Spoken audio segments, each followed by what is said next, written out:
Free fire কিন্তু আমার জীবন থেকে আমার প্রিয় মানুষটাকে কেড়ে নিয়েছে। তো আমাদের রিলেশন ছিল 6-7 মাসের মতো রিলেশন ছিল। তো যার সাথে আমার রিলেশন ছিল ওর সাথে আমার খুব ভালো একটা সম্পর্ক ছিল, যাচ্ছিল ভালোই যাচ্ছিল আমাদের রিলেশনশিপ। তো আমি একদিন ওরে বললাম যে তুমি কি গেম খেলো? ও বলছিল যে না আমি গেম খেলতে পারি না, আর আমার ওইগুলা গেম ভালো লাগে। আমি বললাম কেন, সবাই গেম খেলে তুমি খেলো না? আমি বললাম যে তুমি গেম ডাউনলোড দাও। তো বললো যে আমি তো গেম খেলতে পারি না, ডাউনলোড দিয়ে কি করবো? আমি বললাম যে আমি আছি না, আমি তোমাকে শিখাই দিব। তো বললো যে আচ্ছা ঠিক আছে আমি নামাচ্ছি, তাহলে তুমি আমাকে শিখাই দিও।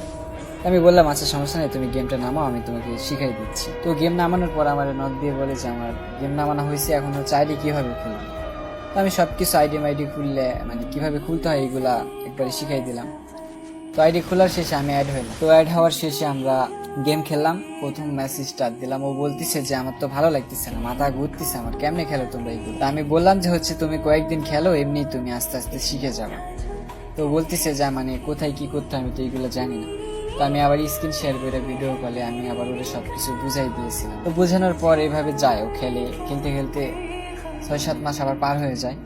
তো ভালো একটা গেম খেলা শিখে যায়। তো আইডিটাও মোটামুটি কালেকশন করে দিছিলাম, যতগুলো ইভেন্ট আসছিল সবগুলোই কিন্তু আমি কমপ্লিট করে দিছিলাম ওরে। তো গেম খেলে, তখন কিন্তু সবসময় বেশি গেম খেলতো।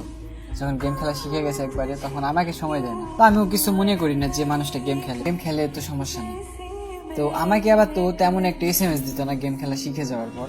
আমি জোর করে করে কথা বলতাম, মেসেঞ্জারে নক দিলে দেখা যাচ্ছে পাওয়া যায় না, 20 মিনিট পর পর রিপ্লাই দিত SMS এর। আমিও কিছু মনে করতাম না, কারণ আমি অনেক ভালোবাসতাম, এই জন্য জোর করে SMS দিতাম, জোর করে কথা বলতাম। তো এভাবে যাচ্ছিল। আমি দেখলাম যে, আমি কিছুদিন খেয়াল করে দেখলাম যে হচ্ছে মারিয়া নামের একটা মেয়ের সাথে খুব ভালো একটা সম্পর্ক হয়েছিল তার সোশ্যাল ল্যান্ডে, তার হচ্ছে ভালো আইডির কালেকশন। তো আমি এইটা মানে বুঝতাম না যে ওই মেয়ের সাথে আর এত কিসের, মানে সবসময় তারা হচ্ছে লবিতে কথা বলতে বলতে। তো আমি সন্দেহ করতাম যে ওইটা আসলে মেয়ে না, ওইটা হয়তো ছেলে হবে। আমি ওটা জিজ্ঞেস করতাম, ও বলে যে ওটা মেয়ে, ওর নাম মারিয়া। তা আমি বিশ্বাস করছিলাম।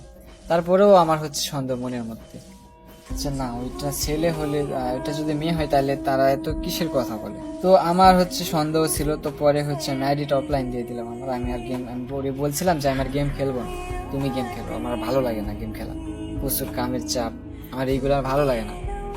তো বলতেছি কেন গেম খেলবো না কেন? আমি বলতেছি এমনি আমি গেম খেলবো না, ভালো লাগতেছে না। তো আমি পরে হচ্ছে নতুন একটা আইডি খুলি মেয়ের নাম দিয়ে। তো মারিয়া নামের ওই ছেলের আইডি আমি হচ্ছে ইউআইডিটা নিই, নেওয়ার পর হচ্ছে ফ্রেন্ড রিকোয়েস্ট পাঠাই। আমার আইডির নাম দিচ্ছিলাম নীলা। দেওয়ার পর ওই ছেলে 8-10 দিন পরে হচ্ছে মানে আমার ফ্রেন্ড রিকোয়েস্ট অ্যাকসেপ্ট করে। তো আমি কিছুদিন এইভাবে ইনভাইট দিয়ে ধরে না। তো একদিন হচ্ছে ইনভাইটটা ধরছিল, ওরা দুইজন গ্রুপের মধ্যে ছিল, আরেকজন ছিল, নাম কি জানি ছিল। তো আমি হচ্ছে মানে SMS দিছিলাম, SMS লিখছিলাম যে ভাই এখন কি খেলবেন, খেলে স্টার্ট দেন। তো ওই ছেলেটা হচ্ছে যে মারিয়া নামের যে ছেলে ছিল, ওই হচ্ছে ভয়েস দিয়ে বলে যে হচ্ছে না আমরা এখন খেলবো না, আমরা একটু কথা বলতেছিলাম। তো আমি বললাম ও আচ্ছা তাহলে কথা বলে। তোরা দুইজনের কথা শুনে যা মনে করলাম তোরা হচ্ছে রিলেশনশিপে গেছে ওরা। আমার আর কি করার, আমি যে মানুষটার এত কিছু শিখেলাম, যে মানুষটার জন্য এত কিছু করলাম, দিন শেষ ওই মানুষটাই আমার ঠকাইছে। আসলে গেম এমন একটা জিনিস, মানে গেমের মধ্যে যেই যাবে সেই খারাপ হয়ে যাবে। বিশেষ করে মেয়েদের শুধু চাহিদা শুধু বড় আইডি, ডিস্ক কালেকশন, তাদেরকে সবসময় ডায়মন্ড দিতে হবে, তাদেরকে সবসময় ইভেন্টগুলো কমপ্লিট করে দিতে হবে। তারা সবসময় কিন্তু গেমের মধ্যে এইগুলাই চায়। তো ভুলেও কেউ হচ্ছে এরকম মেয়ের পাল্লায় পড়ো না।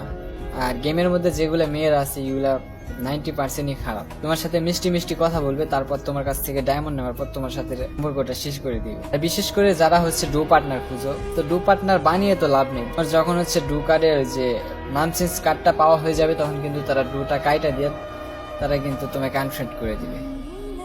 তো এই পর্যন্তই ছিল আজকের গল্পটা।